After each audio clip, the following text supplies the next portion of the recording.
السلام علیکم ورحمۃ اللہ وبرکاتہ۔ قربانی کرنے کا طریقہ سیکھ لیجئے، کہیں ایسا نہ ہو کہ آپ کو بھی مولانا صاحب اور حافظ صاحب کا ویٹ کرنا پڑ رہا ہوتا ہے نا ایسا کہ اب مولانا صاحب آئیں گے، حافظ صاحب آئیں گے، دعائیں پڑھیں گے تب قربانی ہوگی، اور کہیں کہیں تو حافظ صاحب اور مولانا صاحب کا انتظار کرتے کرتے ایک ایک دو گھنٹے لوگوں کو لگ جاتے ہیں۔ تو بھائی دین سیکھو نا، دین اسلام تو سب کے لیے ہے۔ جیسے مولانا صاحب نماز پڑھا سکتے ہیں، آپ بھی نماز پڑھا سکتے ہیں، جیسے مولانا صاحب دعائیں پڑھ سکتے ہیں، آپ بھی دعائیں پڑھ سکتے ہیں، بلکہ آپ اپنے لیے دعائیں خود پڑھیں، اپنے عبادات کے کام خود کریں، انکلوڈنگ ایک باپ اپنے بیٹے کا نکاح خود پڑھائے، یہ بہت بہترین چیز ہے۔ لیکن افسوس ہم نے سارا مولانا صاحب اور حافظ صاحب پہ ڈال کے رکھا ہوا ہے۔ تو سیکھیے قربانی کرنے کا طریقہ، دعائیں پڑھنے کا طریقہ بہت آسان ہے، 4-5 منٹ کے اندر آپ سب لوگ انشاءاللہ سیکھ جائیں گے۔ مجھے یاد ہے کہ ایک مرتبہ ایک گاؤں میں نماز پڑھانے گیا تھا عید الاضحیٰ کی، تو وہاں عید کی نماز پڑھانے کے بعد گاؤں والوں نے کہا کہ آپ کو پورے گاؤں کے 40-50 گھروں میں قربانی کی دعائیں پڑھنے جانی ہیں۔ تو میں نے کہا کتنا ٹائم لگے گا؟ بولے شام تو ہو جائے گی، 3-4 بج جائیں گے۔ میں نے بھائی صاحب میری عید کا کیا ہوگا؟ تو میں نے سب کو جمع کیا، میں نے کہا سیکھو تم لوگ، اور میں نے سب کو سکھایا، وہ میں آپ کو بھی سکھا رہا ہوں۔ دیکھو بالکل آسان طریقہ ہے۔ اگر آپ کو دعائیں یاد نہیں ہیں، دعائیں آپ کو مل نہیں رہی ہیں، لوگ ایسے جو نا کتابیں دعاؤں کی پکڑے پکڑے پھرتے ہیں، مانگ مانگ کے لے کے آتے ہیں، دعائیں پڑھنی ہیں قربانی کی۔ اگر آپ کو دعائیں یاد ہوں، جیسے وہ آیت پڑھی جاتی ہے نا قرآن کی، انی وجہت وجہی للذی فطر السماوات والارض حنیفا وما انا من المشرکین، یہ جو دعائیں ہیں یہ مسنون ہیں، یعنی اگر پڑھ لو تو اچھی بات ہے، نہیں پڑھو گے اگر تو قربانی کے صحیح غلط ہونے میں کوئی فرق نہیں پڑے گا۔ پھر کیا ہوگا؟ کچھ نہیں، بس جانور ذبح کر دو بسم اللہ اللہ اکبر کہہ کر، کام ختم۔ قربانی کا جانور آپ اپنا خود ذبح کریں یہ افضل ہے۔ عام طور پر ہم لوگ نہیں کرتے، قریشی حضرات آتے ہیں وہ جانور کو ذبح کرتے ہیں، تو قریشی جانور کو ذبح کرے اور آپ وہاں پر موجود ہوں یہ افضل ہے، اور آپ موجود نہیں بھی ہیں تو بھی کوئی حرج کی بات نہیں ہے، آپ کی قربانی بالکل درست ہو جائے گی۔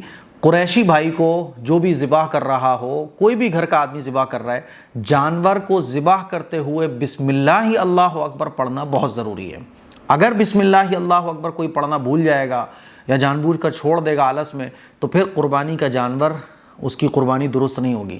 تو موسٹ امپورٹنٹ جو لائن ہے، جو کلمات ہیں، وہ ہے بسم اللہ اللہ اکبر، یہ نہیں بھولنا ہے، یہ فرض ہے۔ اگر یہ آپ بھول گئے تو قربانی آپ کی ٹھیک نہیں ہوگی۔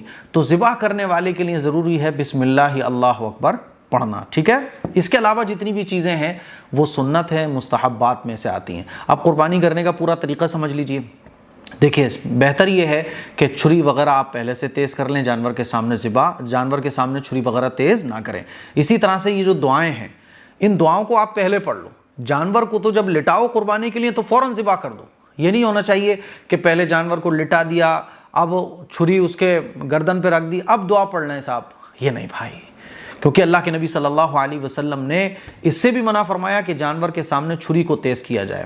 یہ تو بہت بڑی بات ہو گئی کہ جانور کو لٹا کے چھری اس کے گردن پہ ہے، اب دعائیں پڑھی جا رہی ہیں، کیونکہ جب جانور کو ذبح کرنے کے لیے لٹا دیا، اب فوراً ذبح کرو۔